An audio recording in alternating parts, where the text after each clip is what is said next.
वहीं कांग्रेस के घोषणा पत्र पर बीजेपी ने पलटवार कर दिया है। बीजेपी प्रवक्ता सुधांशु त्रिवेदी ने कांग्रेस पर पलटवार करते हुए कांग्रेस की घोषणा को झूठ का पुलिंदा बता दिया।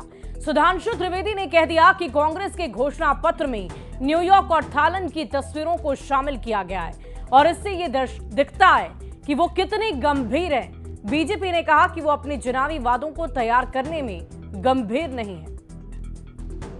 इसको हाथ में सत्ता मिली थी तो एक सुई भी नहीं बनती थी देश में, यही बोला था ना आप सबने। और ये तो उनका बड़ा चिर परिचित डायलॉग रहा है और हमने रॉकेट बना दिया।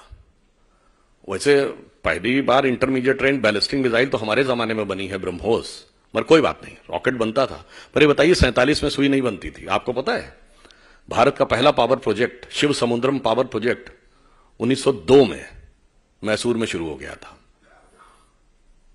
मगर सुई नहीं बनती थी।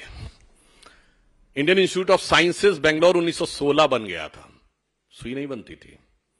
पहला डैम विश्वेश्वरैया जी ने मैसूर में बना दिया था आजादी से पहले, पर भारत में कुछ होता थोड़ी था।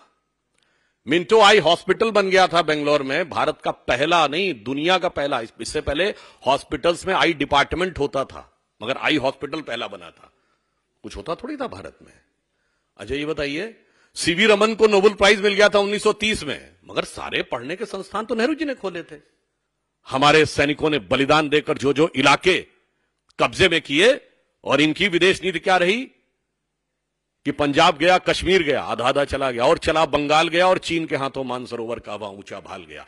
इसलिए जिन्होंने भारत की सांस्कृतिक गौरव के साथ कभी न्याय नहीं किया, जिन्होंने भारत की सामाजिक समरसता के साथ न्याय नहीं किया, जिन्होंने भारत की योग्यता के साथ कभी न्याय नहीं किया, वो जब भेष बदल कर आकर आज ये कहने का प्रयास करते हैं तो भारत की जनता पूरी तरीके से आश्वस्त है। और मजे की बात, विदेशी फोटो लगाते हैं।